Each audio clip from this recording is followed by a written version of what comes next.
كل ذلك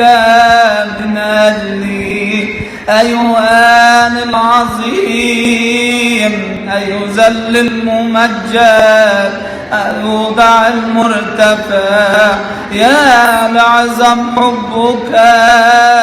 نعم هو حبك العظيم الذي جعلك تقبل احتمال كل ذلك العذاب من أجلي أشكرك يا إلهي وتشكرك عني ملائكتك وخليقتك جميعا لأني عاجز